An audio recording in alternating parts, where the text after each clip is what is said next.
verse or chorus, and I'll tell you which is which. Then I'll tell you that this form is called an octastitch. I'm pants at reading music, and I don't have perfect pitch. But when it comes to writing songs, I've got to scratch that itch.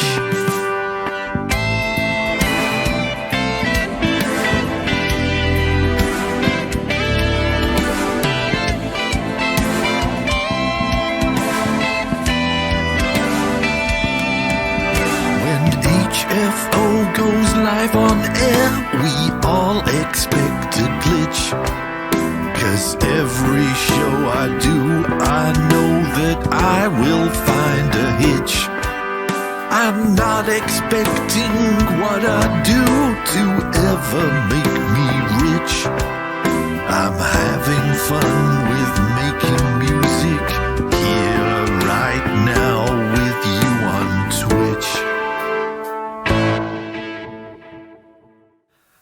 Yeah, what day is it today? 15th of April, halfway through the month. It's the Ides of April. But hey-ho, I'm sitting here in my studio. I've got the lights on, yes, but it's still daylight outside, and I'm just watching a couple of jackdaws who live in the chimney on the block of flats opposite, and it's been most entertaining watching them over the last couple of days. There is the remains of a television aerial bolted to the chimney stack next to the chimney in which the jackdaws live, and they've started amusing themselves by landing on the top of the pole, which is all that's left of the aerial that used to be installed there, and then taking off so that the pole goes da-da-da-da-da-da-da, and they can get it to oscillate for well over 3 minutes. I know this because I've been watching them do it while I've been in here working on music. That's my rock and roll lifestyle this week. Being out in the back garden, it's got to the point now where my tame blackbird family, male and female blackbird, don't even bother getting out of the way when I'm in the garden now. They just sort of literally I could pat one of them on the head. That's how close they were. And it was just like, you're going to move those leaves so we can see what's underneath them, because there might be something edible, and we're quite hungry. So in your own time. Absolutely crazy. On Sunday night show, I said, okay, show's going to be called Write Another Song, so it's going to be me writing songs. Yeah, stopped the stream on Sunday and went and got a drink, and then came back in here because I copy my broadcasts onto a memory stick and then take them downstairs to the machine, which I use for video editing and yada, yada, yada. And I'd left the lyric book on the desk here, and looked at it and think, oh, actually, if I didn't do that, but I did this, and then didn't do that, but did this instead, and I need a new guitar riff, and one thing led to another, and by about 12:30 in the same evening that I left you on Sunday, yeah, if we go over to presenter mode, there we go, I ended up redoing the guitar tracks, and I got rid of the pre-chorus because I decided I didn't need a pre-chorus. And well, I'll play it you, because listening to it today, it's like, oh my god, I've turned into AC/DC. And well, judge for yourself. This one is the track I left you with on Sunday, called Moving On From Standing Still. The life I've had this winter has left me discontent.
So there you go. That's moving on from Standing Still.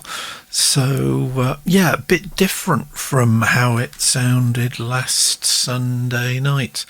By the way, I see the AC/DC comparison, says Array of Emotions. It's that staccato doubled guitar track that did it. As soon, because I tried doing very sort of more fluid legato guitar chords, but stumbled on the staccato stuff and thought, oh, that doesn't sound like me. That sounds like AC/DC. So off I went. But yeah, I cannot sing like either Angus Young or Brian Johnson. I nearly said Angus Deaton there. And I do not know if Angus Deaton has ever contemplated forming an AC/DC covers band, but I would probably be there if he contemplates doing so. The lyrics on that, the thing that kind of prompted me to change the lyrics was, while I was clearing up, I was thinking, moving, that's kind of, driving, gearboxes, stuck in neutral, changing gear, transmissions. And then that started me playing with, well, transmissions can also be a message. And the next thing I knew, I'd written 3 verses and a chorus, and jobs are good. I'm beginning to get the mojo moving again. And there's one thing I was going to talk about a little bit this week is taking your foot off the gas. Goodness me, it's quite astonishing how quickly everything just goes, oh, well, I don't have to bother anymore. And I was playing the guitar this week, and after I'd finished that track, I looked down at my index finger on my left hand, and the end of my finger was hanging off because I'd basically just completely peeled the callus that normally forms if you play a lot of guitar on the ends of your fingertips. It had just fallen off. So, yikes, says Ryako Music. No, I mean, the ends of my fingers are pretty much bulletproof these days. They're almost impermeable. It was just a layer that had gone.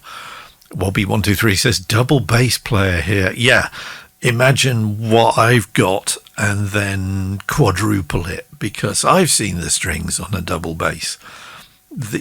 So you end up with very, very interesting abilities if you do that. So sticking pins into the ends of your fingertips and then just sort of going to people really freaks them out. Can't imagine why. But it does mean that I couldn't unlock my phone with my left hand for a few days till the fingerprints had grown back. Duh. I needed to take the break, yes, but it's amazing how much inertia you have. There's certainly that I have, and I do need to lose some of it. If you stop and then you want to start moving again. I kicked back a couple of days ago because I'm trying to look after myself physically as much as mentally. Not been doing enough exercise, but I've ended up sitting in armchairs watching movies or reading books. I've read so many books that I am now 8 books ahead of my projected target to meet my Goodreads challenge of this year, which was to read 60 books during the year. I've already read 25 books so far this year, and we're third of the way through the year. So Array of Emotion says, Jesus, I've read 60 pages of Walden, and that's probably the most I've read in the entire pandemic. Yeah, you have to realise though that, all right, I've been quite arty, and yes, I have now read Finnegan's Wake, but a lot of my recent reads have been complete trash. Because when I was in my sort of 20s and 30s and 40s, I used to collect flying saucer books from second-hand Oxfam shops and Sue Ryder Foundation and all the second-hand junk shops, I would pay a visit and go, any flying saucer books or ghost books, or, oh yeah, that'll do. True story, this. I bought an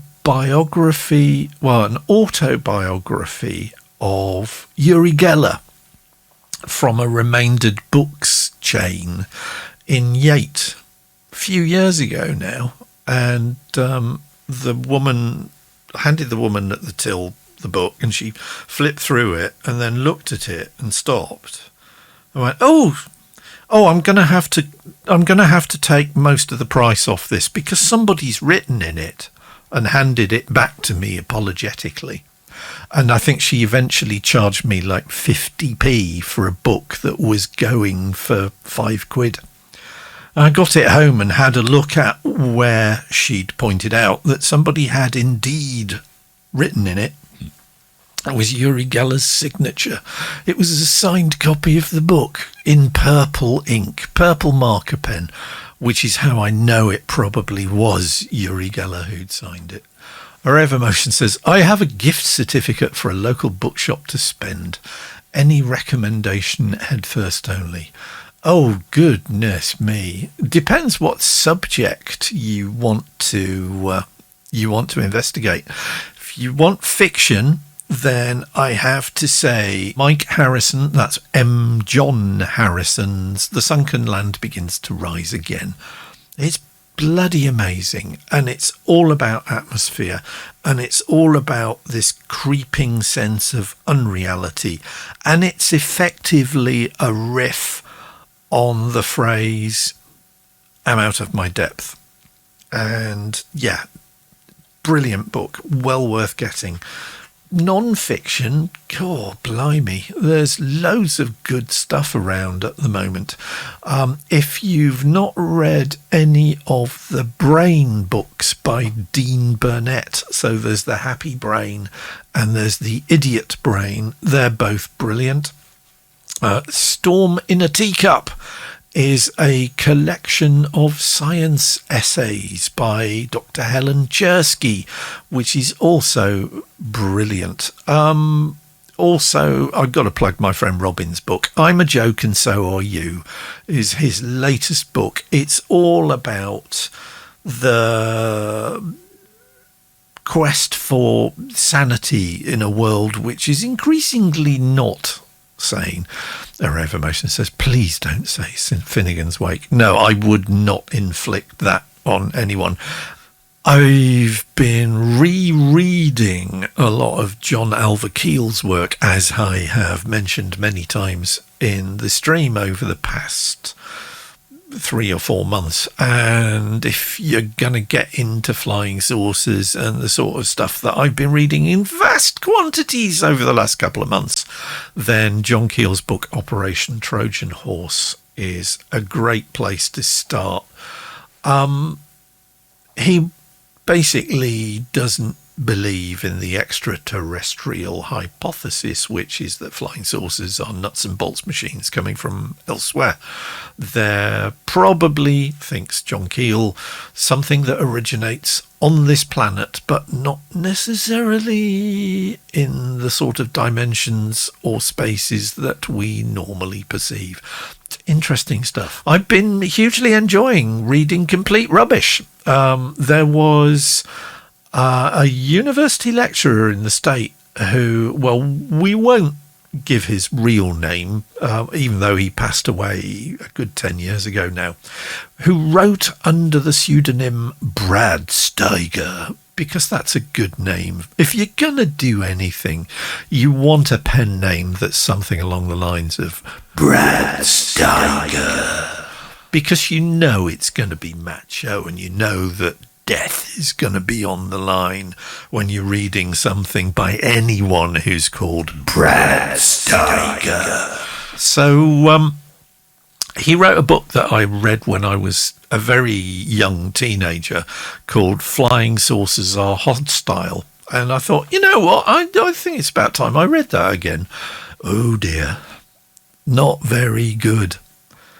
But then this week, I was trawling through all my stacks of Flying Saucer books that I bought over the years and realised that I'd got another book of his that he'd written, which was called The New UFO Breakthrough by Brad Steiger and Joan Rittenauer, who was the editor of the Saucer Scoop magazine that he basically published and made all his money from. And it's pants. It really, I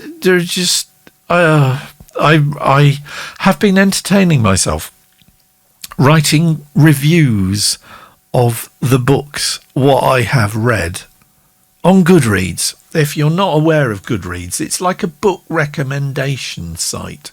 So you tell Goodreads what you've read and how many stars you gave it. And then Goodreads says, oh, well, if you like that, you might like this. And yeah, I've got quite into writing rather more complex reviews than I would have, it was all right, or it was a bit rubbish. No. So let me read you my review that I have written of The New UFO Breakthrough by Brad Steiger by Brad Steiger and Joan Rittenauer. And I have written it as an imagined dialogue between Brad Steiger and Joan Rittenauer and their publisher. My review, and it's a 1-star review, reads as follows. It's about time you two came up with another book. What have you got? We've made a UFO breakthrough. Great. What is it? Well, first, what if... Seriously? You're going to pull... And then imagine that... No. And now that we've proved both X and Y... No, you haven't proved anything. That might have worked in the 60s. Not going to fly now. But space Nazis? No. Hollow Earth? Definitely no. Antennas on the seabed?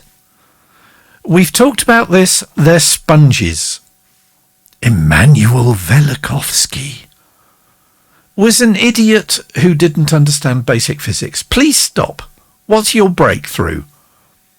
We've discovered that people will believe absolutely anything if it's published in a book. Really? Here's an interesting and entirely imaginary conversation between us and a historical figure who may actually not even have existed that proves it. Interesting. What else? Well, this guy called Ray Palmer boosted tales of his magazine Amazing Stories by 50,000 copies over 4 years by printing tales of an underground monster race who are responsible for you falling over and spraining your ankle, that were all written by a guy who most likely was suffering from a mental disorder. Okay, that I like the sound of. Put his stuff in the book and you've got yourself a deal. Glasses clink.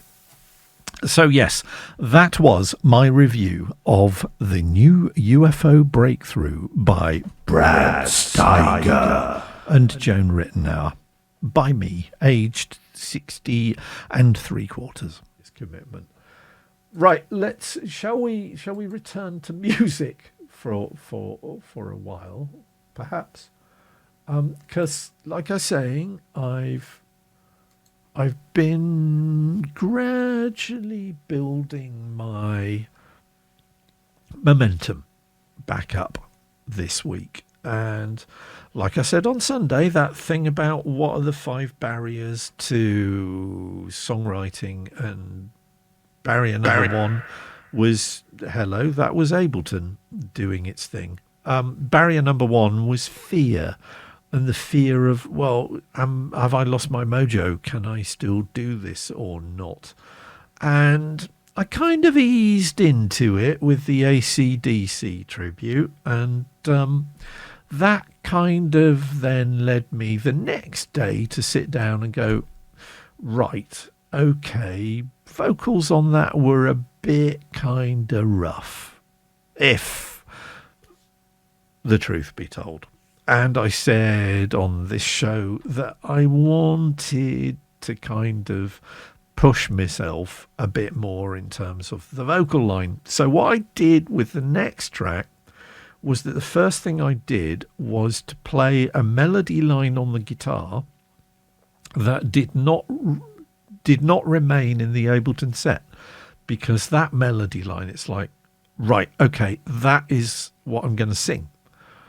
And yeah, it didn't entirely go the way I planned, because I actually had to split the vocals in the verses into 3 sections, because otherwise I was running out of breath or just flailing vocally and not hitting pitches. And so if we go back to presenter mode, so as you can see in this, there's quite a lot more vocals in this. And this one's, well, it's called Falsification, and I'll play it you and then I'll kind of talk you through it. We know you haven't a clue, but that shouldn't stop you getting up and going for it. You might not know what to do, but we can fix things so you'll have a fortune showing for it. We know you're terrible now, but in a year you'll be appearing on television. And there's no secret to how you two can do it, 'cause it's easier than long division. Fake it till you make it. Falsification is the secret to success. Don't try to be genuine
So that's called falsification. So yeah, as I said, kind of quite pleased with the pre-chorus on that. Fake it till you make it, because that was what was in my mind. I started writing songs about cliches because why not? A Rev Emotion says that was cool. Thank you. I had fun with that one because it got to the point where I thought, you know what? This is going to be... Well, it started off, it was written about somebody in the third person, and the second line of the first verse was something like the fact that he's got a trumpet and he won't stop blowing it. But I went back and edited lyrics. Yeah, changed it from third person to somebody addressing the second person and teaching somebody how they can make it in the music business. Although at the end you realise, of course, that it's the record company who will finally get rich off the proceeds. So, yeah, there's a lot of tracks on this. There's quite a lot of vocals. So, yeah, 10 vocal tracks. And quite a lot of guitar as well. So the mix levels were starting to get out of hand. So I did my trick of dropping stereo view meter on the master channel and then making sure that each submix was just sitting in the -7 to -5 dB range, and then unsoloing everything and putting it all back together, and the mix sounded a lot more coherent. But as always, we've got a drum submix with Superior Drummer and then a gated reverb audio feed on it. So that's kind of standard stuff. The drums on this Superior Drummer, it's just dev kit. It's Devon Townsend's drum kit from the Metal Foundry expansion pack, as always, because that's kind of what I just have as a default in my template these days. The grooves on this, what did I use? I used the Arena Rock MIDI. Remember I was saying on Sunday night's show it was on sale for €10 on the Toontrack website. So I bought it, and yeah, I've actually really enjoyed it. There's some lovely breaks in it. The bridge has it's a great set of tom-toms, so it sounds rather like this.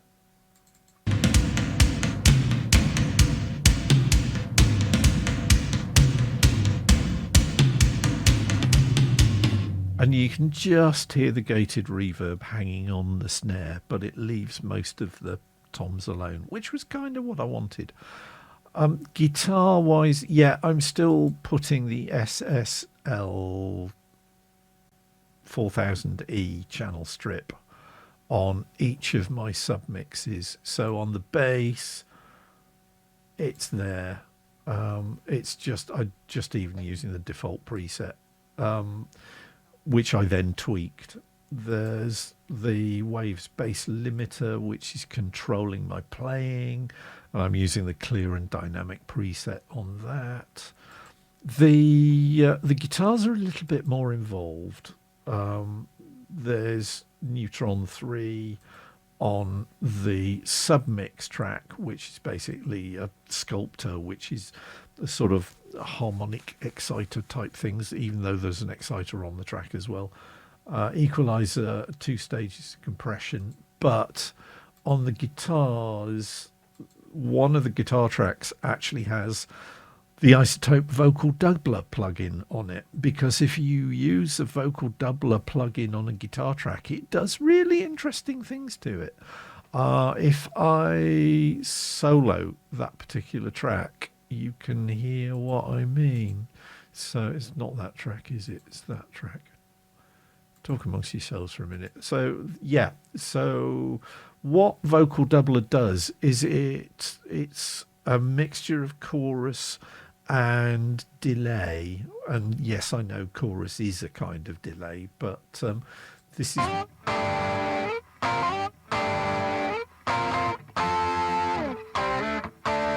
So if I enable it, and yes, it's panned over hard to the right.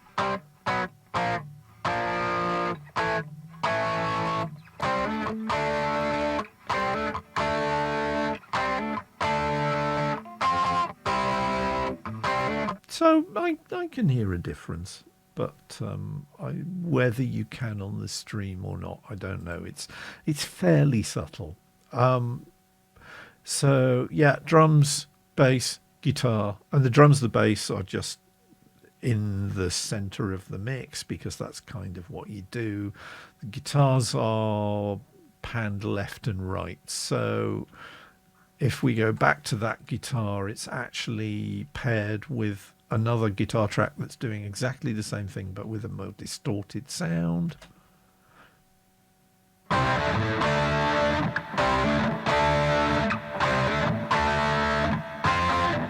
And then for some sections there's a third guitar track right in the center.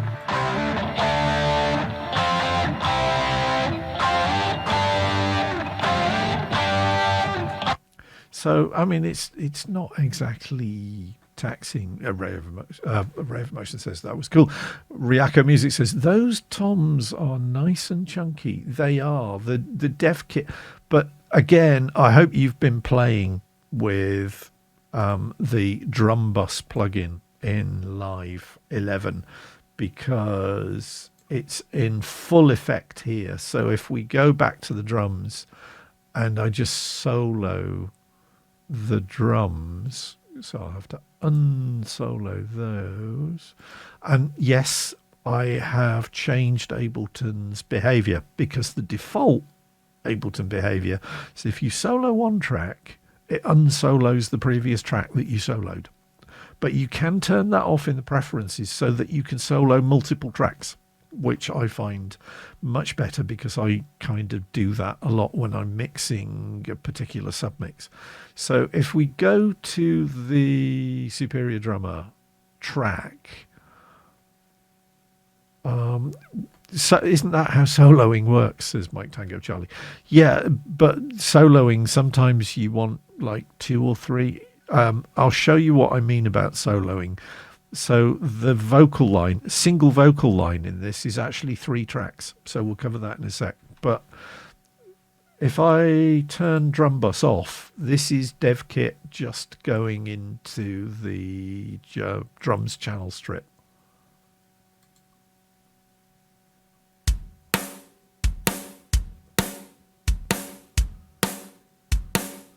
So it's dry as a bone and very, very rapid decay. It's been really squashed with compression. But listen what happens when I put that drum bus plugin on it.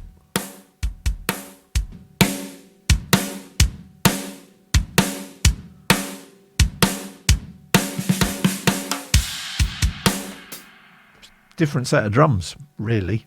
And that's what I love about drum bus. And it's a stock plugin, comes with Ableton Live. Mike Tango Charlie says, with the Rio NLE we use, you can solo one track. So if you want to hear more tracks, you have to switch off every other track. Ryaka Music sounds beefier, fatter. Yeah, it's all about the transients on drums. And there are some superb presets in drum bus. And I'll show you another preset on another piece of music that I've done today. Because, yeah, I've got my mojo back and I've actually got 3 pieces of music that I want to play for you today, which isn't bad. So isn't it spelt fat, says Mike Tango Charlie, P-H-A-T. I believe Mike Tango Charlie may well be true. So yeah, there's a couple of harmony guitars which have lots of reverb dropped on them, and as normal it's Valhalla DSP Supermassive because, okay, what else am I going to use? There's some embellishments with with synths. There's a sort of arpeggiated bleepy thing that's going on in the background after the second verse starts, which sounds like this.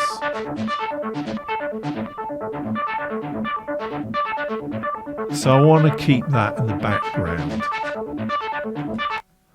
And then in the bridge, it's all about the synths.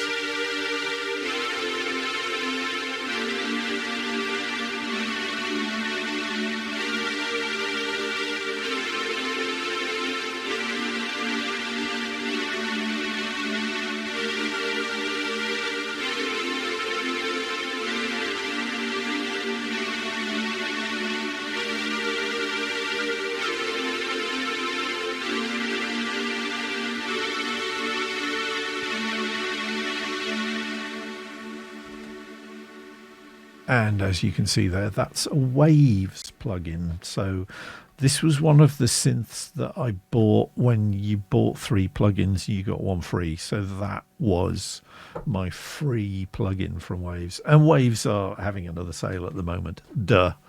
I think this one is no, I can't even remember what this one is, because they change like daily.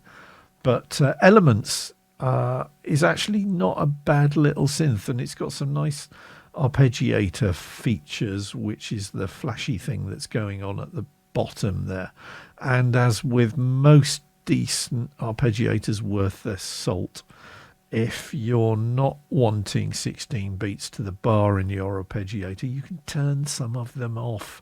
So you can arpeggiate a 7/8 pattern or even an 11/8 pattern, should you wish to do so, on an arpeggiator in a synthesizer, which I kind of rather like. The synth kind of gets buried because there's 2 guitars on it. It's the Parker Fly. It's just going through my... You remember a few months back I talked about there's one patch on the Zoom G3, which is effectively the Tom Scholz Rockman, which was a little Walkman-sized gadget that you plugged your guitar into at one side and you plugged it into the amp in the other, and this little thing the size of a Walkman would turn your guitar sound into Tom Scholz's guitar sound, he of the Guitar in Boston fame.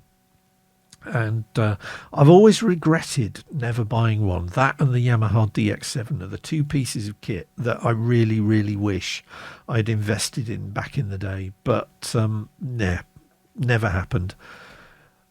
So the guitars in this kind of bury the synth. But listening to it at the moment, I think the synth probably needs either much less reverb on it, or it needs to sit further back in the mix. But as always with these mixes, I've got a little MP3 player. I will be drifting off to sleep tonight listening through these mixes on my headphones, because if you listen to something on headphones, you get all sorts of different psychoacoustic behavior, because the stuff that's going into your left-hand ear only goes into your left-hand ear. It doesn't drift across and also filter into your right-hand ear. And that changes how you perceive mixes and the relative positions of sounds and how prominent they are in a mix.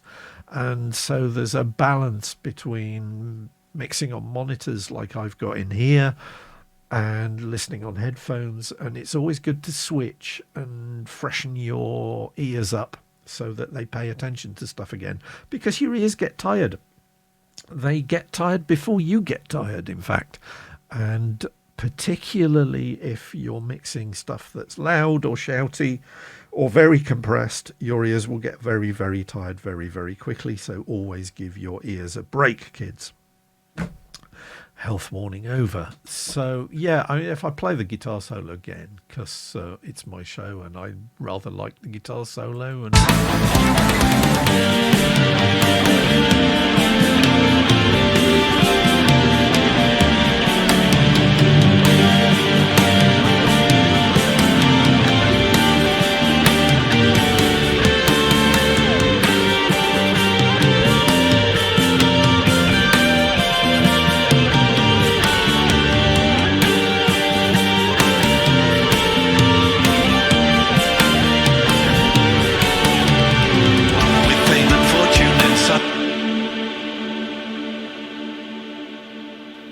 Yeah, I think it might be the reverb on the guitars that's causing the problems, because I dropped the synth out in the middle there. That's what I did.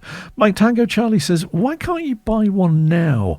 Well, the simple answer to that is I probably couldn't afford one, but the more involved answer is I don't even know if you can buy them anymore. So let's have a look, shall we?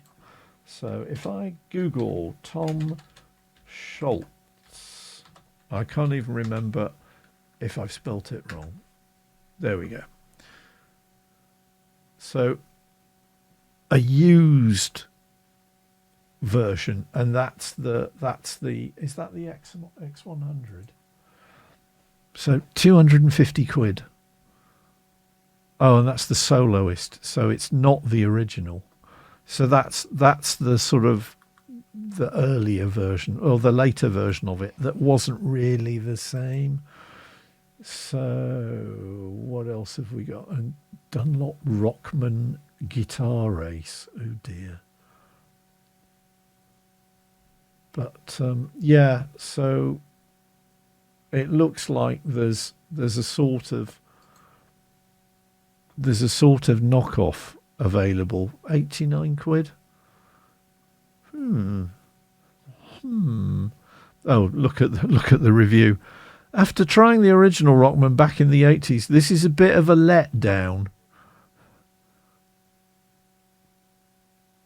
But yeah. Well,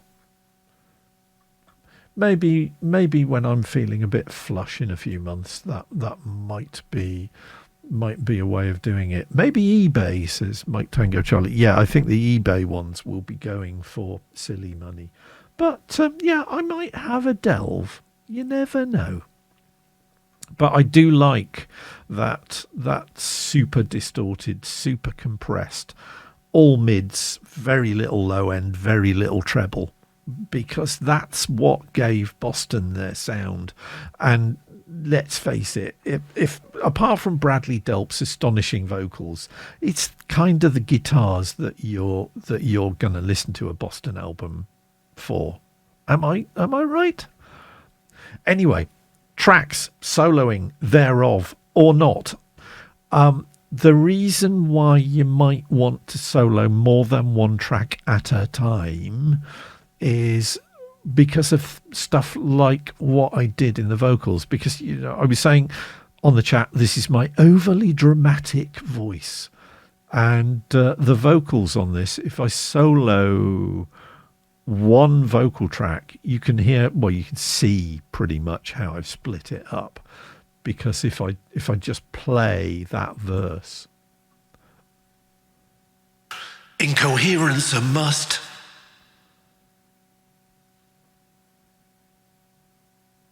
To be well spoken's a bust.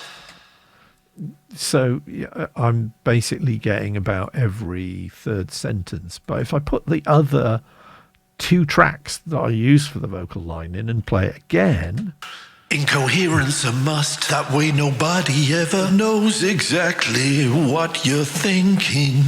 To be well spoken's a bust, but we can fix that with extended bouts of heavy drinking. And yet never listen to isolated vocals from somebody who is a crap singer, because isolated vocals will really, really not do them any favours at all. But when it's dropped in the mix, you can get away with it. Incoherence a must. That way nobody ever knows exactly what you're thinking. To be well spoken's a bust, but we can fix that with extended bouts of heavy drinking. So you get the idea. Arev Emotion says, I like that you tried something a bit more dynamic with your vocals. Riaka Music says, me too.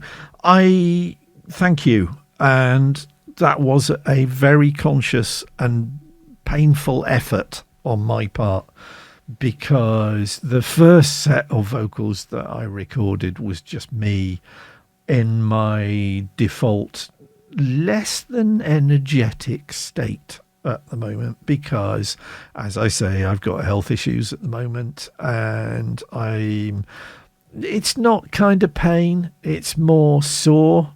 But I've noticed over the last few days that the right hand side of my stomach is actually slightly distended, and it's like, that shouldn't be like that. So I think I will be visiting the doctor fairly shortly to get that looked at. But I would imagine it's just the cyst doing its thing on my right kidney, which kind of sucks. So, yeah, I don't exactly have a lot of energy available for vocals. So I have to make it count. And I went back and redid those vocals this morning after a pint of coffee, and I think it kind of had the desired effect. And it's something that I want to do, and it's something that I need to do. And I've said this over and over again on the stream in recent weeks, that I take the easy option too often on vocals. And as Ryako Music has just said, doing good vocals is a lot of work. And yeah, I can vouch for that, and I do squeeze and I do push and everything else like that. If it takes a lot out of Ryako Music, who's got pipes like you wouldn't believe, then imagine what it does to poor old Muggins here if he tries going for it. So that's why the third piece of music that I will switch back to the main screen while we're reloading it. The next piece of music that I've done since I last saw you on Sunday is currently an instrumental, because I kind of just, it's like, no, I've done my singing for today. I'm not going to do any more. So, and you remember I was talking about our friend Silver Machine in recent streams and how inspired I was by him to the point of actually recording a piece of music called I've Got This, which tried to borrow from Mr. Silver Machine's inimitable style, and frankly it is inimitable. But I've spent a happy hour or so listening to tracks from a selection of Mr. Machine's albums that I have in my collection, trying to figure out why his guitar sounded so much better than the sort of stuff that I was getting. Mike Tango Charlie says, quickly looks up inimitable. Means only he can do it, mate. Means that incapable of being imitated, pretty much. And Mr. Machine had dropped a clue in the name of one of his tracks, and the track is called I Was Born Distorted. And there's me with all my, nice little, you see the little LED indicators flashing away here when I talk? I've got little LEDs. I've got an LED display, mock display on my OBS. There are, if I enable a microphone on here, I should be able to, let's do it on here. So here we go. So this is the next track. You see the little meter there is in the red, which indicates that it's too loud when it goes red. So that is actually coming in quite hot into Ableton, which is surprising because that is not what it's doing on the desk. But yes, the secret to Mr. Machine's guitar sound turns out to be not bothering about the view meters going red or not. You want the needles on your view meters just buried on the right hand side. That was how he was getting a lot of the guitar sounds, and in fact the vocal sounds, and in fact the drum sounds are overloading the mic, and that changes the tonality, it changes the timbre, it changes the quality of the signal that you're getting. And yes, you're not supposed to overload your inputs, because clipping is basically when your digital audio workstation just says, well, I can't record anything that loud, so all the sine waves of your nice audio signals, I'll just chop the tops off and they'll be flat. And when you hear sound waves that have that chopped off top bit like that, sometimes the distortion can be horrible. Sometimes it actually adds to the quality of the song. If you've got Alanis Morissette's first album, Jagged Little Pill, listen to the vocals on that on a decent system, and you'll notice that they're all clipping. But it doesn't really matter, because of the emotion and the content and the timbre of those vocals was what set those songs apart. Chopped off audio is one of the banes of my life. It just doesn't work with journalists' voiceover. Yeah, journalists are not Alanis Morissette. Now, there are, believe it or not, little software tools that you can get for a vocal. So if I go back to presenter mode and we go to my selection of plugins and we go to, yes, I've got quite a few Waves plugins that I've sort of bought over the years because I'm a plugin junkie, and if you weren't aware of that fact, you are now. But if we go to Isotope basically have a very, very clever audio processing tool that's called RX8, and I haven't bought RX8, but I do have RX6 and RX7, and RX7 and RX6, and no doubt RX8 as well, come with a little plugin. Here we go. It's called D-Clip. So it does its best to listen to something that's clipping, like Mike Tango Charlie says, burnt voice recordings. Then please tell me so I can tell my employer. Yeah, RX7, this little thing here, that thing there, that I'm just waving about in the window.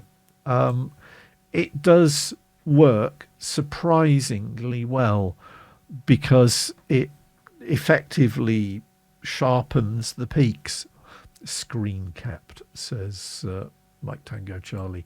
I can do better than that, actually. If we go over to my web browser, and I'll point you at RX8D clip, and you can skim the manufacturer's blurb to tell you why it's a good idea. There you go. So you got a pen and paper ready? Isotope's RX D-Clip audio plugin and module repairs digital and analog clipping artifacts.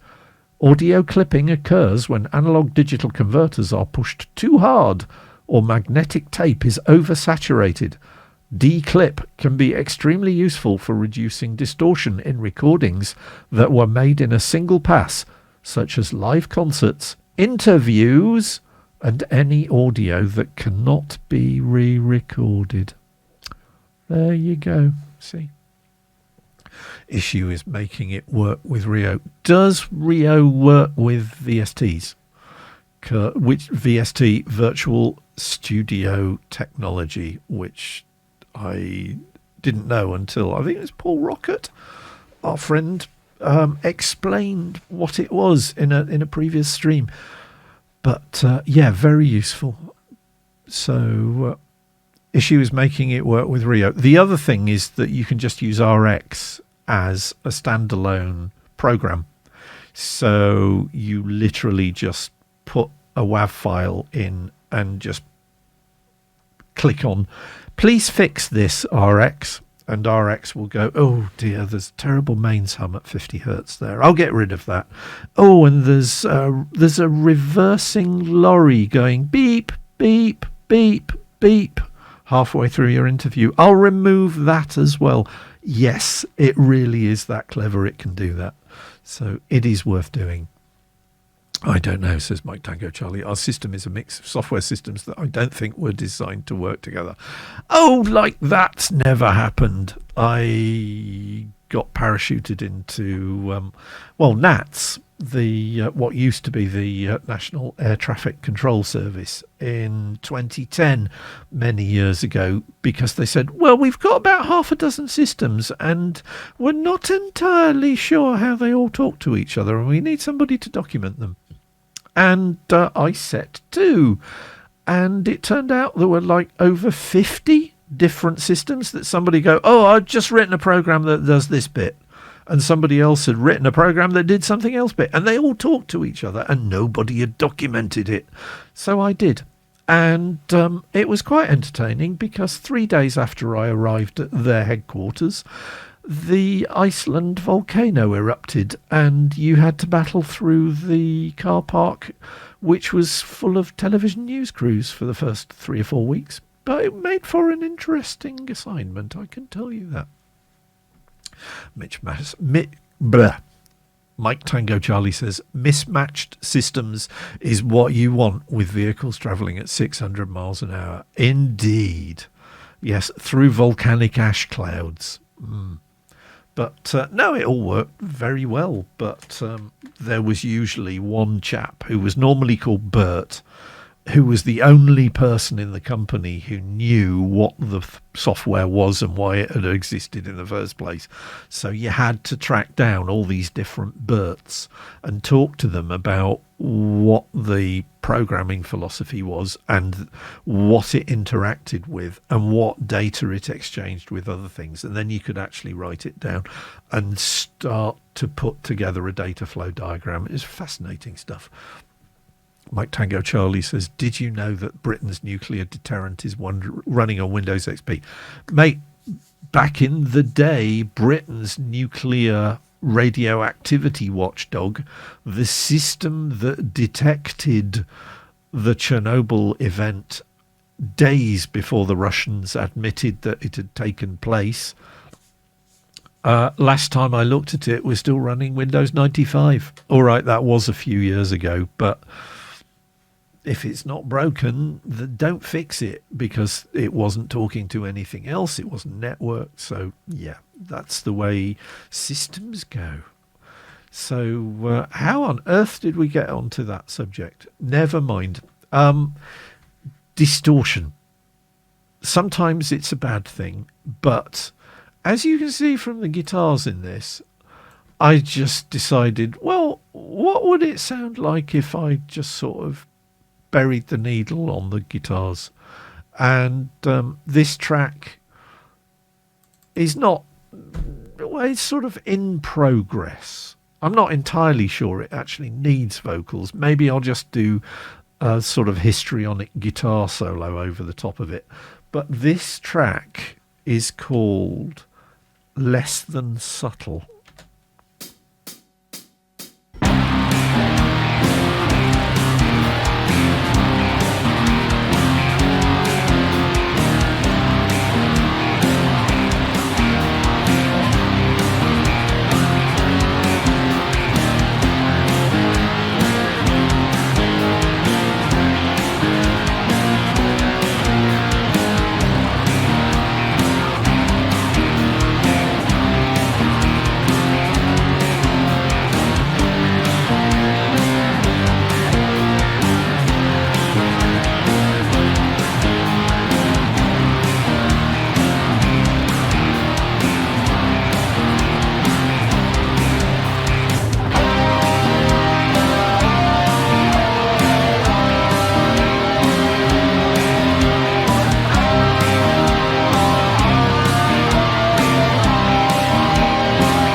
Stop. There we go.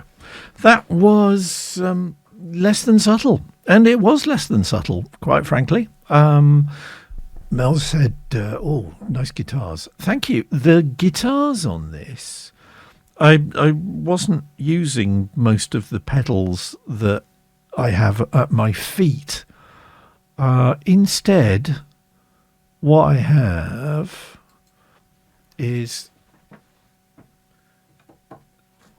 a little Blackstar True Valve Power 15 amp something or other, which has a shed load of built-in guitar effects. And the Blackstar, I mean, I have more than one Blackstar amp in here. They are fantastic guitars. They are fantastic amplifiers. Company founded in Northampton by a bunch of engineers who had an idea for a solid state amp that they took to their employer, who was Marshall Amplification. Yes, they of my sweatshirt and the big stack sitting and lurking in the corner of the room.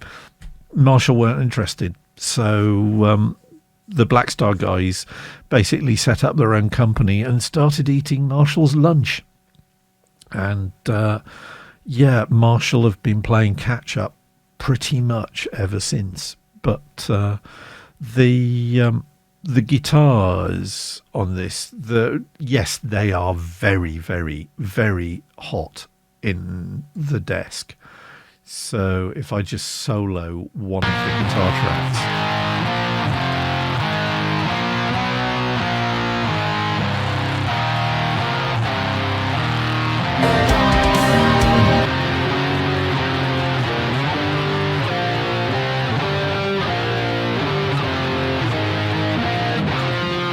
So there's chorus on that, but that's a pretty good representation of the sound that I get when I crank that stack up to full blast behind me. And I have done it, and I can testify that Marshall stack will blow crisp packets off a barroom table at a distance of 10 feet when it is wound up fully, because it's quite powerful.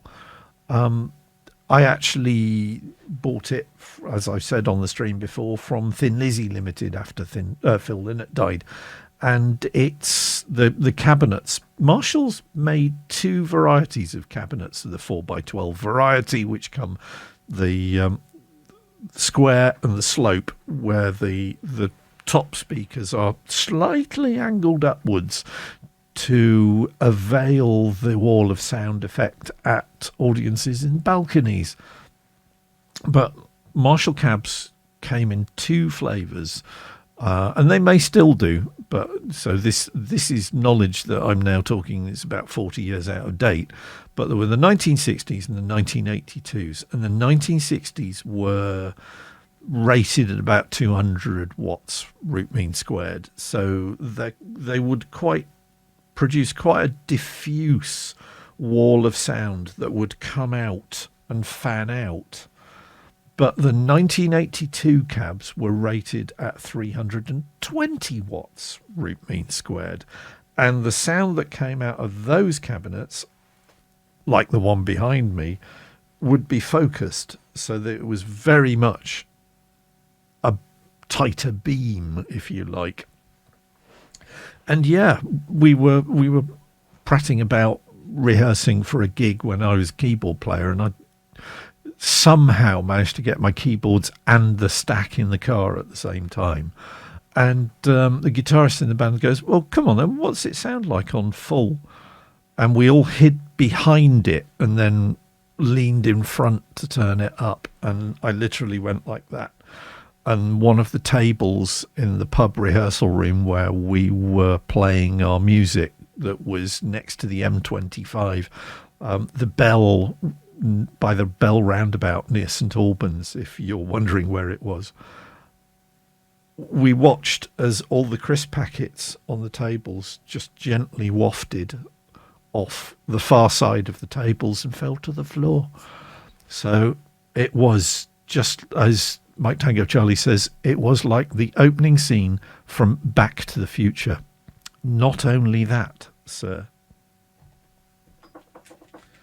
I have my nice little tin of guitar picks, which are, well, that one ended up on the floor. Where would it be? So Ray of Emotions is going to start laughing now. But somewhere in here, buried at the bottom, because it is something with great power becomes great responsibility. There you go. It's a Marty McFly stainless steel guitar pick. I tend to go for lighter picks, and some of them are just weird. So that's a shark fin pick, which has serrated edges, and somebody will eventually explain to me what the serrated edges are for.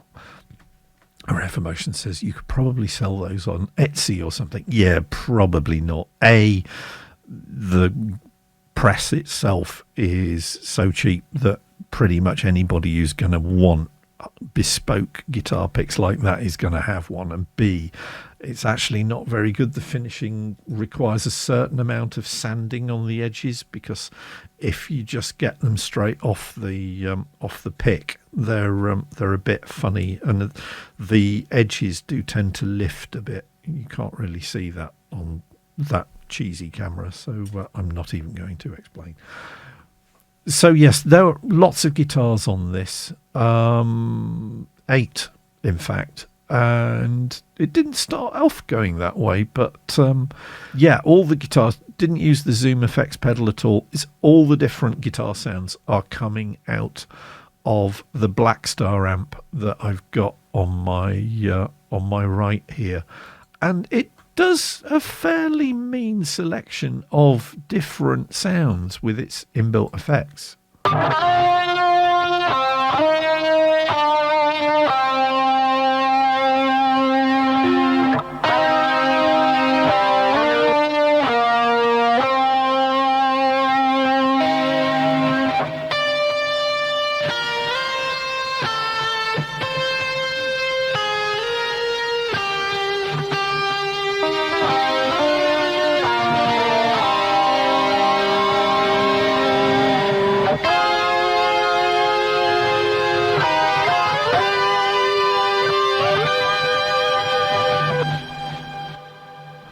Some pretty grunty amp noise because the gains wound up quite a lot at the back there. Array of Emotions has probably nailed it when he says serrated edges for Gojira style scrapers. I think you might be onto something there, but I mean, shark fin picks have been around for at least 40 years, because I can remember buying some of those back in the guitar shops in Denmark Street in London back in the 80s. But yeah, I think they would certainly work for Gojira style scrapes, definitely. Yeah, might have to look at that. So 8 guitar tracks, bass as before is literally just me playing the 9-string, and as before it's going into the Waves bass rider, and then from the bass rider it's going into my default channel strip, which is the Solid State Logic 4000E channel strip that Waves make, and I really do like it. And this one I'm actually using a Gil Norton preset, and if I solo the bass, you can hear what I'm doing here. It's nothing exciting.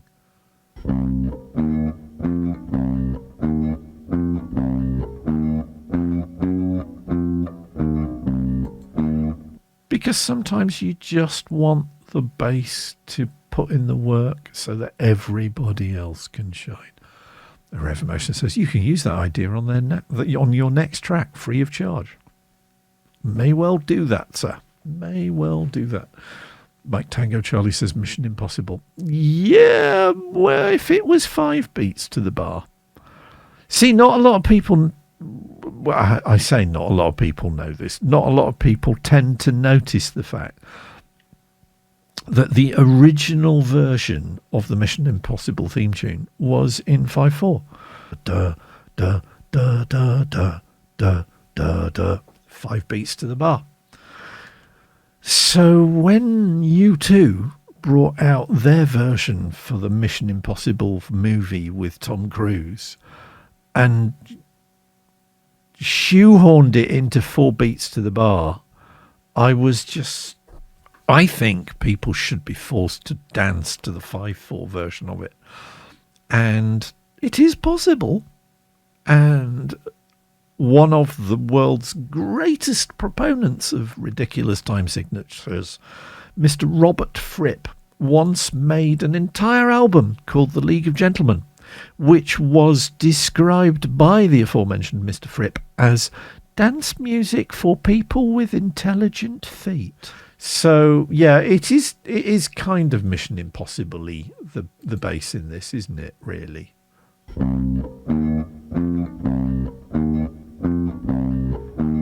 But the idea is that it's playing off the heavily distorted Black Star guitars.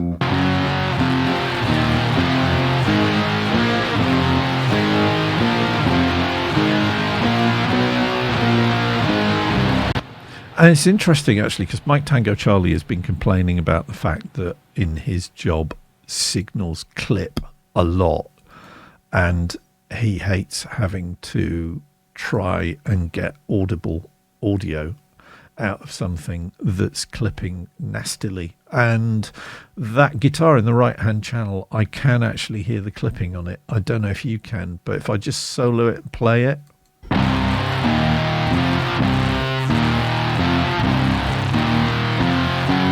so there's a really nasty sort of on the top of it. So what we can do to demonstrate its efficacy is if we drop my RX Magic D clipper on it, this is what it does to it.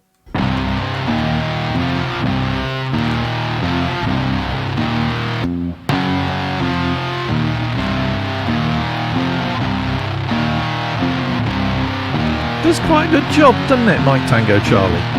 Can you see that little counter whirring around of how many samples that it's actually repairing? Because it's up to 8,000 now, and that's like 16 bars into the song. So if I get rid of it,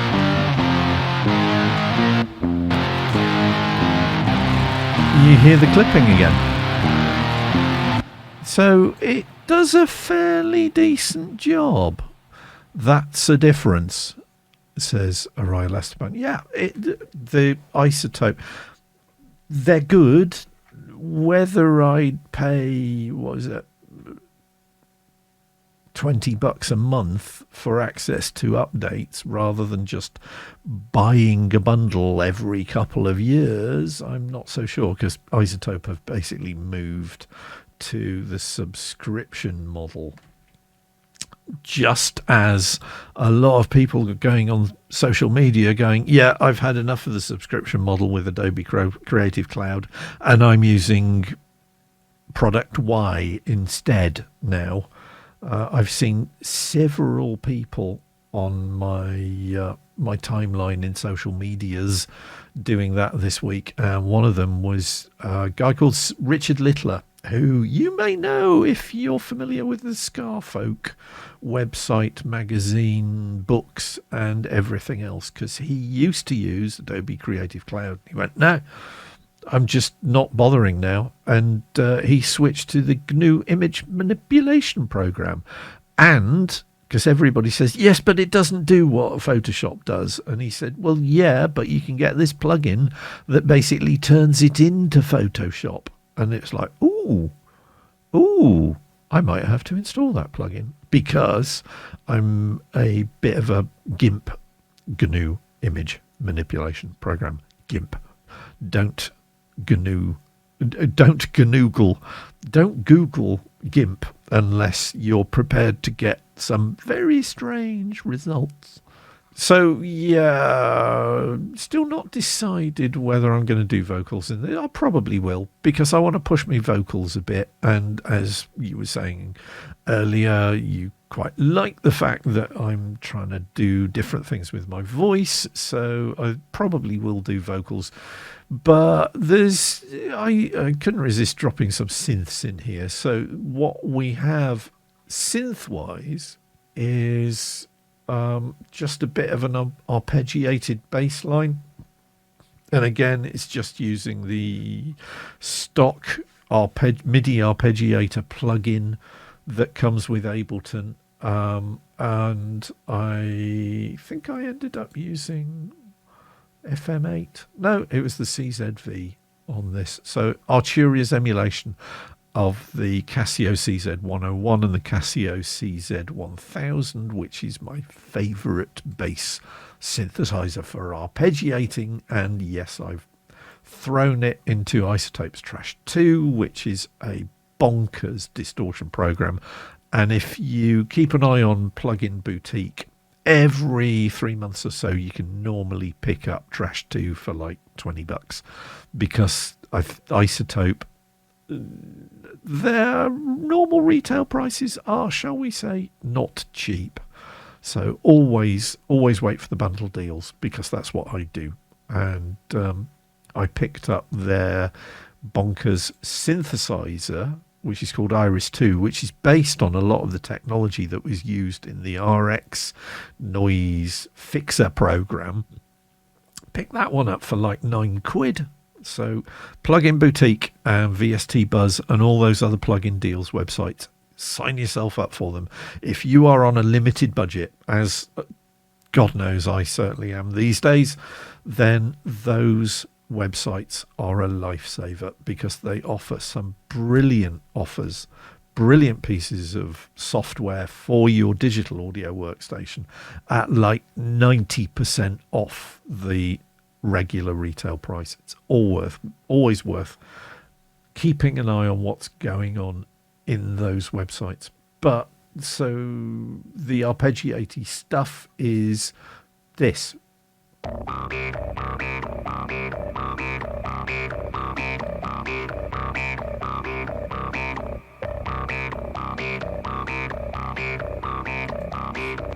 So if you're familiar with the evil little bent pieces of metal with a spring on them known as the Jew's harp or the Jaws harp, that's kind of the sound that I was getting there.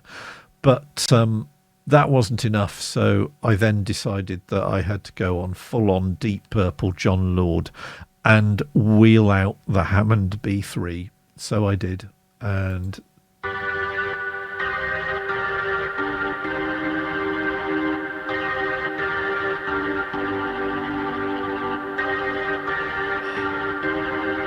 just listen to that Leslie emulation. That's absolutely stonkingly good.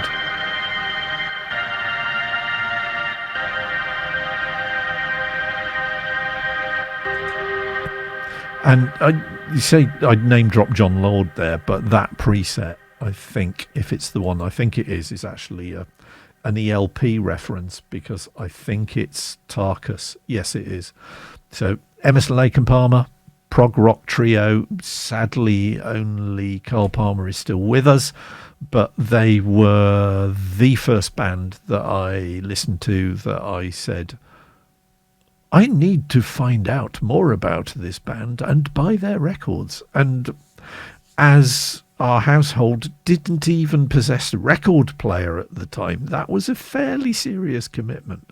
First album I ever bought was Emerson, Lake and Palmer's Pictures at an Exhibition, which was a live concert recorded at Newcastle City Hall in November 1971. And yes, it's a three-piece prog rock trio playing the Mussorgsky Pictures at an Exhibition suite. And it's glorious.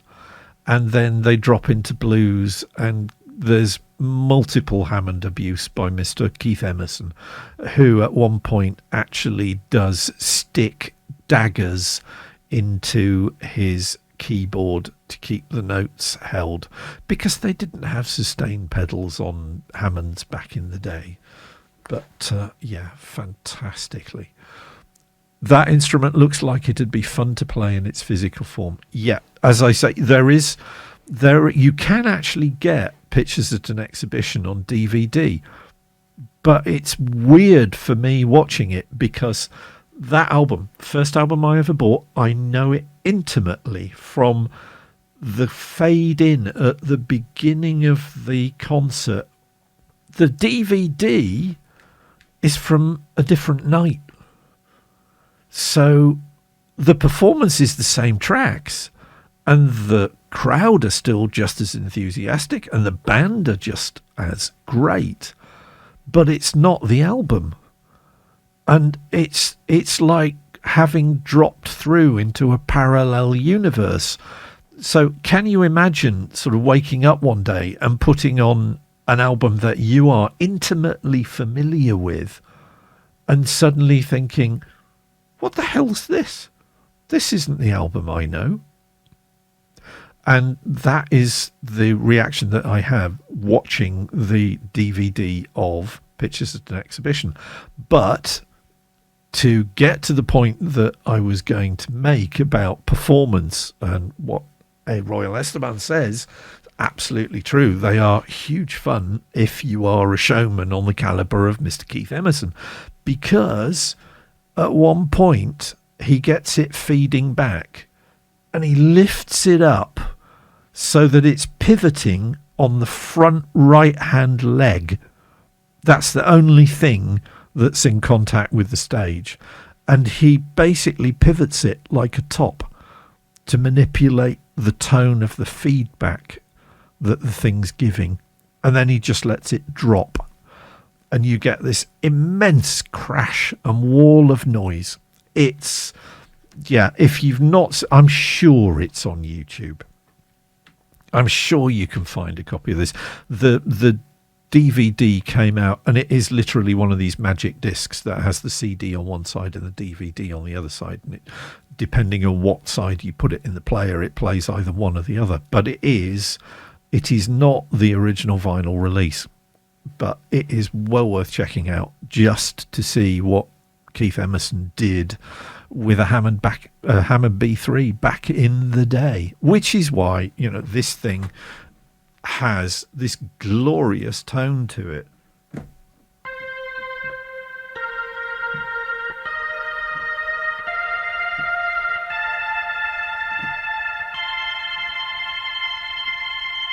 And lower down,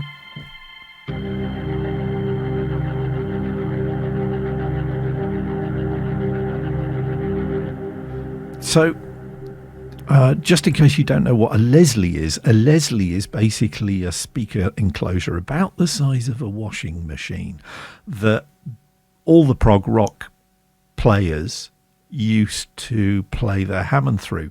And you see these two little controls here, right? Those aren't controls for the Hammond at all. Those are controls for the Leslie. So you've got slow and fast, stop and run. And if I hold a chord and change the controls, you can hear what they do. So basically, inside this washing machine sized cabinet, there is a turntable. And on the top of the turntable, there is a honking big loudspeaker horn. And when you hit run, the turntable spins the loudspeaker horn round inside the enclosure. So it's a mechanical phaser.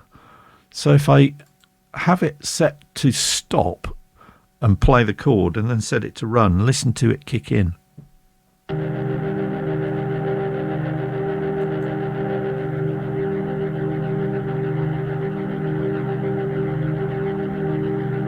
And then I can kick it up a gear and set it to fast.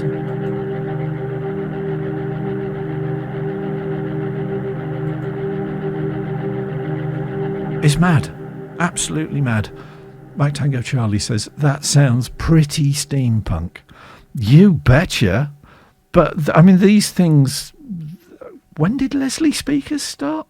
They were certainly going around in the 60s, because all the classic Hammond songs like Green Onions and everything like that, if you know what the Leslie is adding to the sound, you can hear that the performance is as much about controlling these two little controls here as it is about playing all the keys. It's extraordinary. I think it's fair to say that's analog technology, says Mike Tango Charlie. And Mike Tango Charlie is not wrong. Not entirely sure about the synths on the bridge here, and I'll explain why by playing just the guitar on the bridge, because it's just a weird set of chords that I was playing around and just noodling, and played something that didn't make sense, and it was like, ooh, I kind of like that. So it's the bridge section here.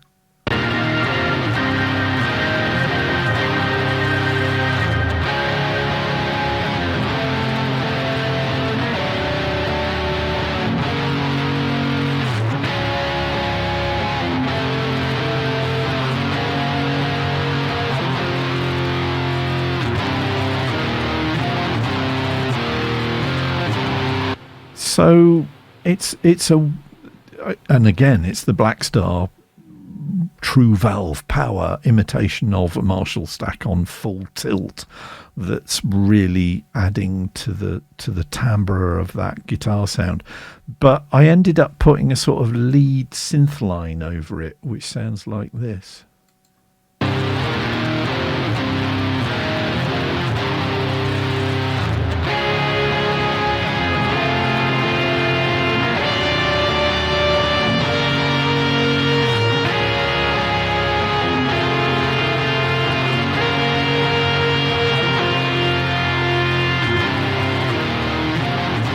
So yeah, it's kind of atonal. It does actually match the notes that are being played, but the patch that I'm using and that synth is the Arturia modular, I think. Yes, it is.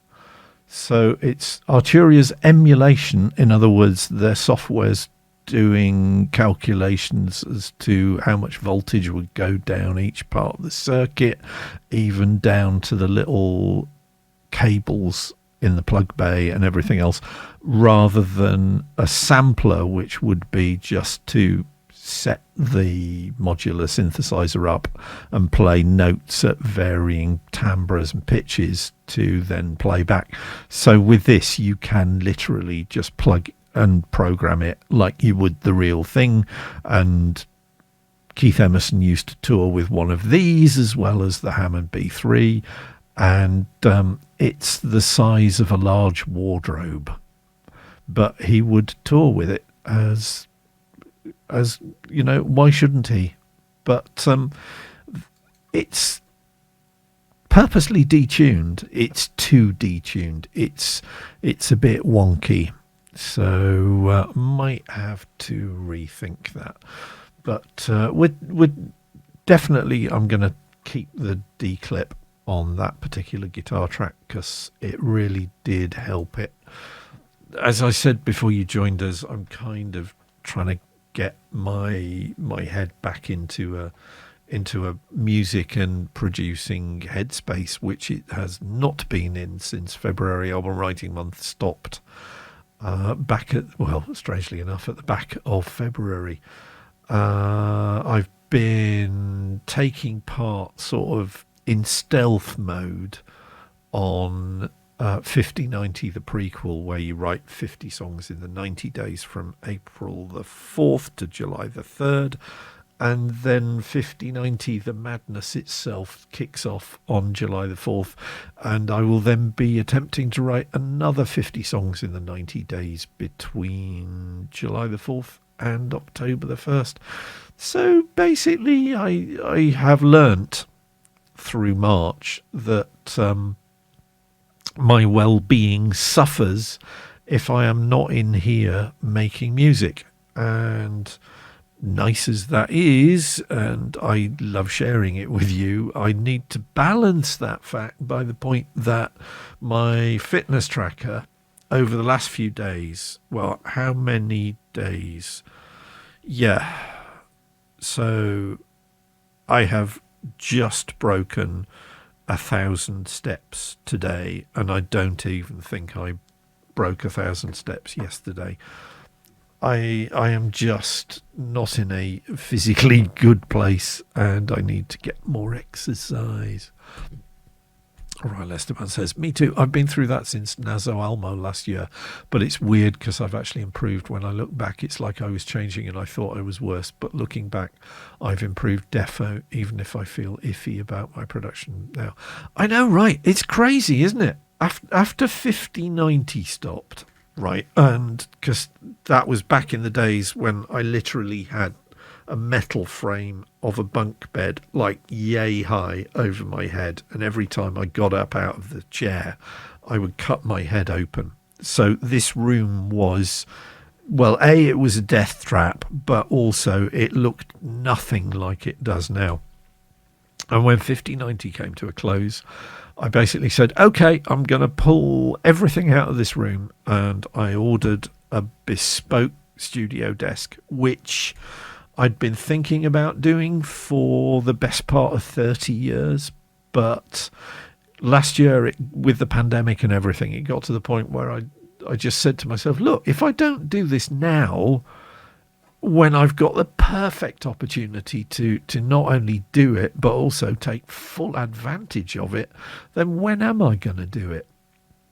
So, October last year, I pulled everything out of here. Then the desk arrived mid-October, installed it in here, got new monitors that are actually the same size as each other, because the ones that I had weren't, and they're 4K monitors. So if we go over to Studio Cam, you can kind of see a slightly better impression of the desk. It has a pull-out drawer, which is how I was playing the Tarkus Hammond earlier.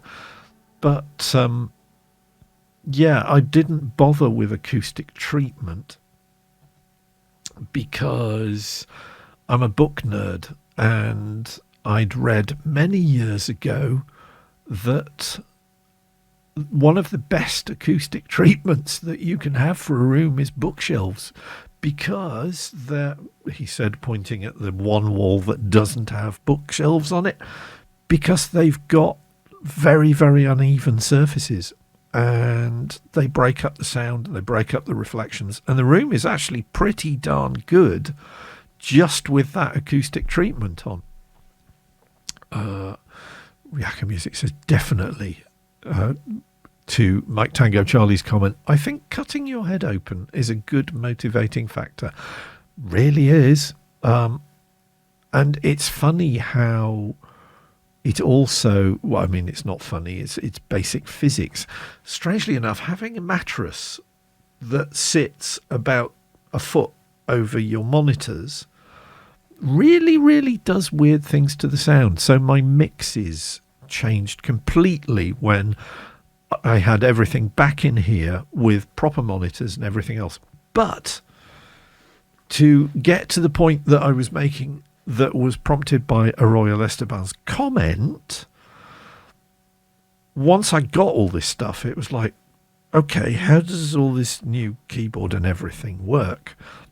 Okay, I'm going to just start making music again. I don't care if it's not a songwriting challenge. I'm going to write an album a month, and I'm going to put them all on Bandcamp, and they are all on Bandcamp, and you can find them all there.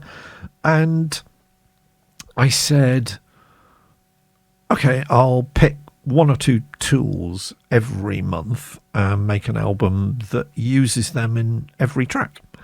1 month it was a couple of the Contact Play series. It was Hybrid Keys and Ethereal Earth. Following month it was pianos. It was the Native Instruments one. it was like The Grandeur and The Gentleman and Noir, which is a sampling rather than emulation. It's a sampling of the pianist Niels Fram's beloved Yamaha stage grand piano. Mike Tango Charlie very kindly says, I can recommend Geometry of Sleep. I'm glad you like that one. That was the first in this series. And again, to go back to the point that I've been building up to, is that when I started doing Geometry of Sleep, when I did spontaneous grand pianos, when I did Decembering, which was me trying to do sort of cinematic sync licensing type music, at the time I thought I was just sort of prattling about and just noodling. And then suddenly coming into February album writing month, and I'd learnt so much from really getting to know what's going on with all this gear in front of me, but also in what I was responding to in a song. I discovered I'd kind of leveled up, and I think my songwriting chops have improved it more in the sort of the gap between the end of 5090 and the beginning of February album writing month than they did in the whole of 5090. And I'm still trying to figure out why.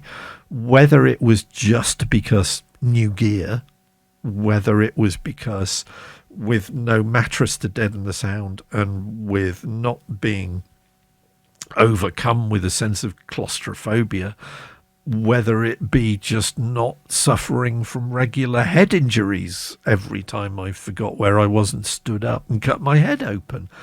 I don't know. But that feeling of listening to particularly, strangely enough, Spontaneous Grand Pianos, which was the album that I released in January, it's like, is that really me? And I think it's that regular exercise of the muse. It is that thing of not knowing what you're going to do, of going into your recording space and saying, right, this afternoon I'm going to write a track. No idea what it's going to do. No idea what sort of music it is or genre or anything else like that. It's literally just, well, let's play something on the keyboard or the guitars or the stick or the synths or anything else and see where it leads me. And being more sensitive to, if you like, what my subconscious wants to make as music. And like I said, today apparently it's just shouty prog in 4/4. Tomorrow it may be something in 7/8.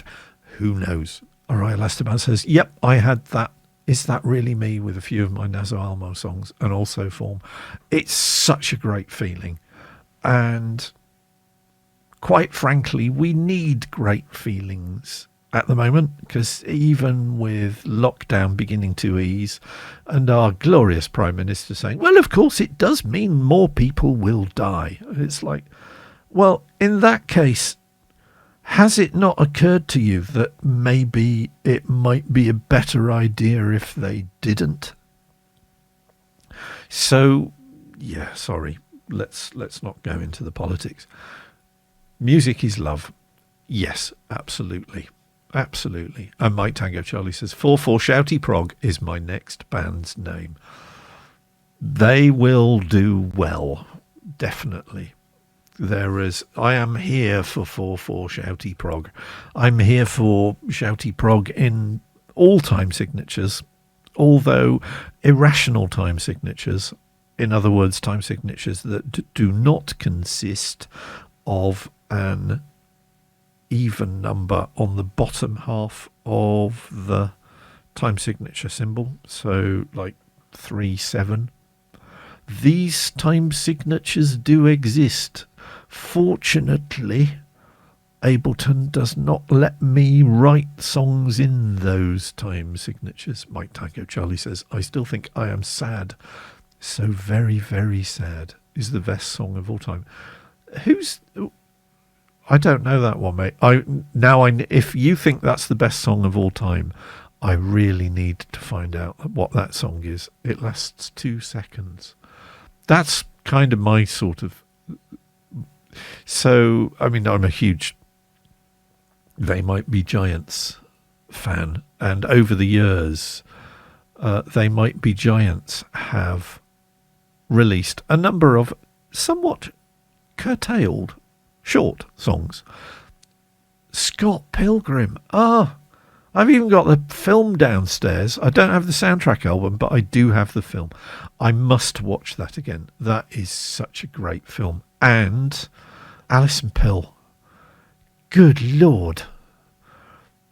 From being the drummer in Scott Pilgrim's band to acting Sir Patrick Stewart off the damn screen in Picard. I am totally here for Ms. Pill. So, yeah, I will watch that film over the weekend. That will be my homework. And to answer your other question, Mike Tango Charlie, that does that keyboard make that noise every time you press it? Might do.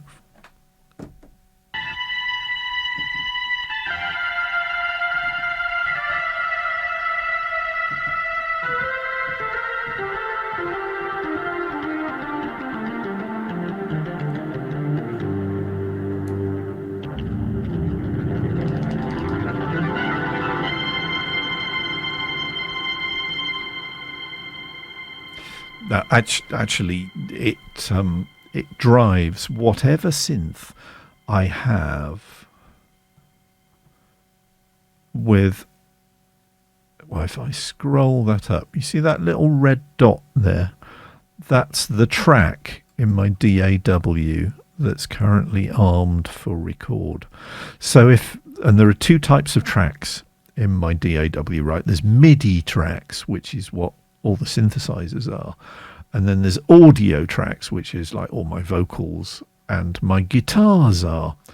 And if I enable a MIDI track,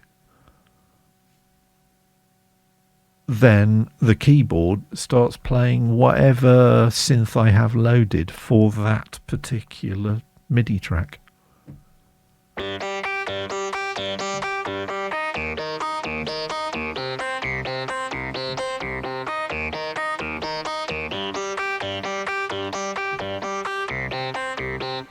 So yeah, it kind of does, and it kind of doesn't. But the you can do some nice. It's got like, if I go back to Studio Cam, I can show you what I'm doing. There is, I have to say, an immense amount of latency in this because it's doing all its post-processing and ozone and RxD click and neutron and everything else. So watch how long it takes for the sound to come out of the monitors from when I press the keyboard, right? It's painful.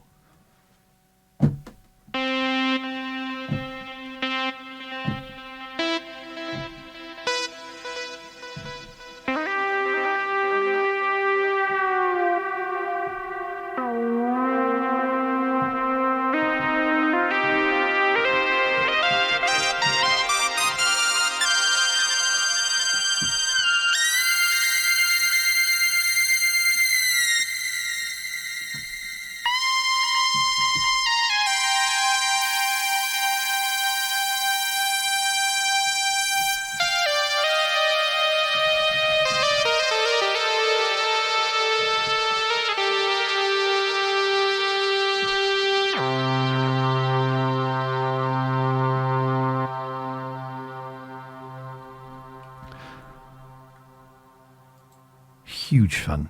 So that's kind of what I've been doing in here over the last couple of weeks.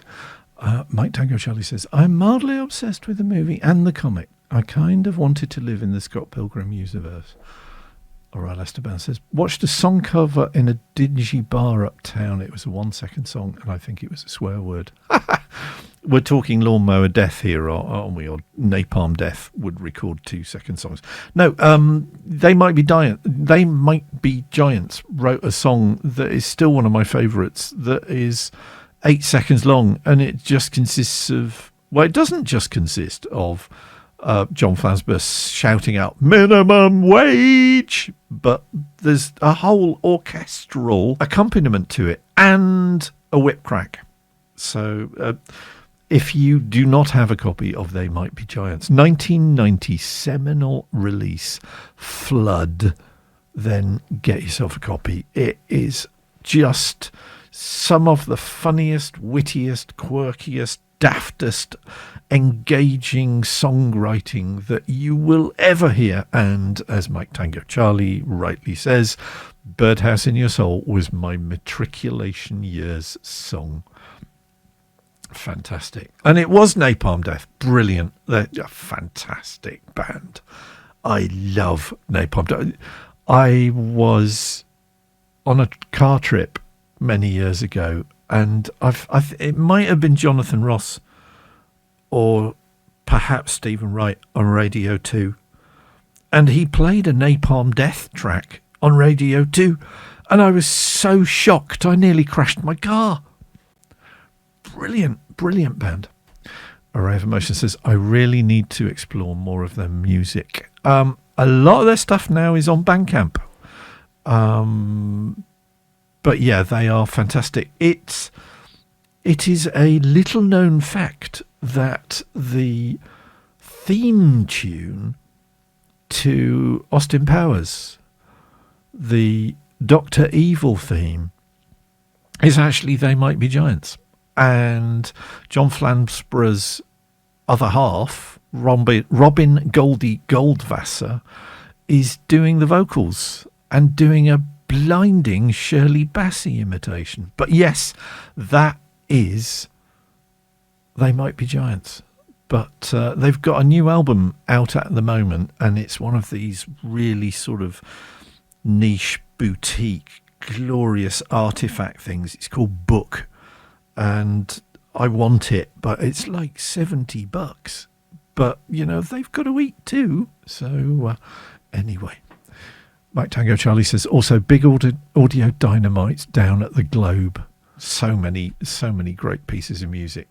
We should compile a playlister.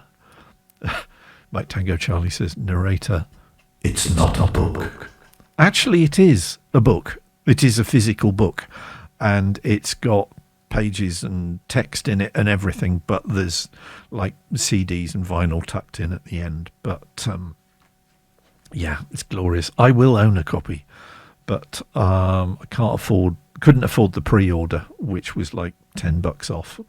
So I'll just have to buy it when I'm feeling a bit more flush, shall we say. So I will be back at 2100 BST, which is 2000 Coordinated Universal Time. Other time zones are available.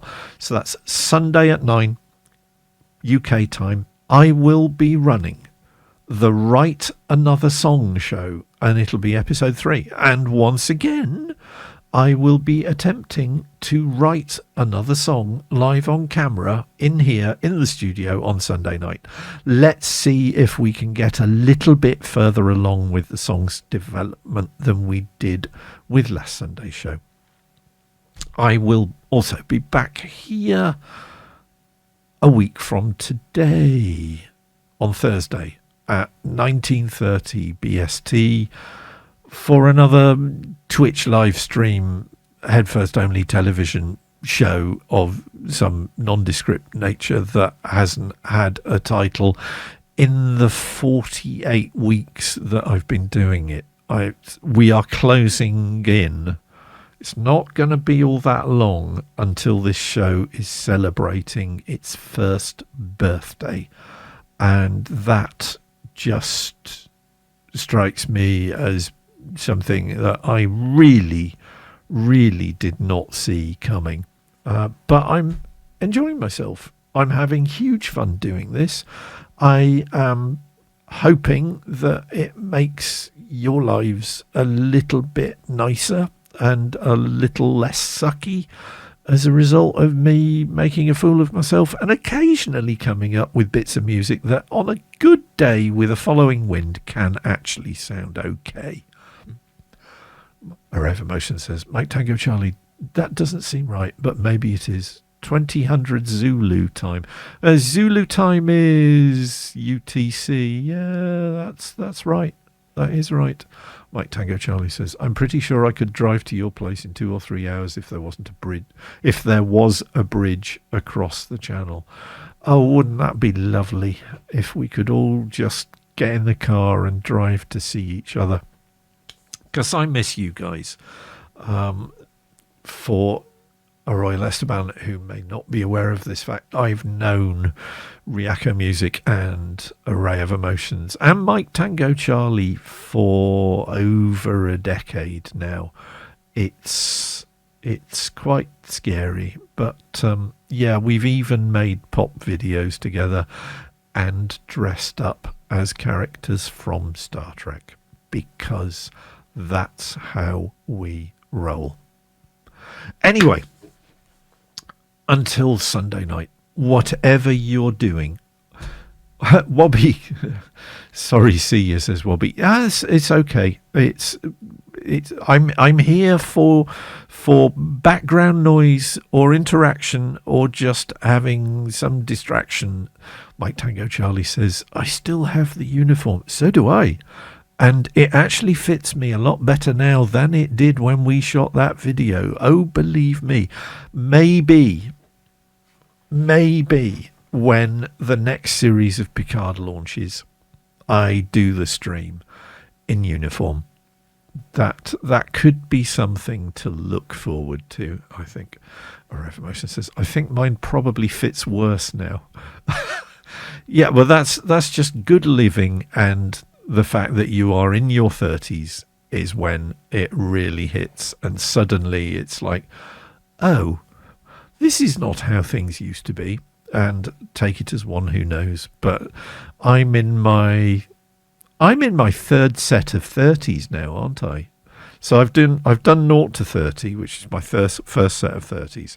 I've done 30 to 60, which is my second set of 30s. So I'm in my third 30s now.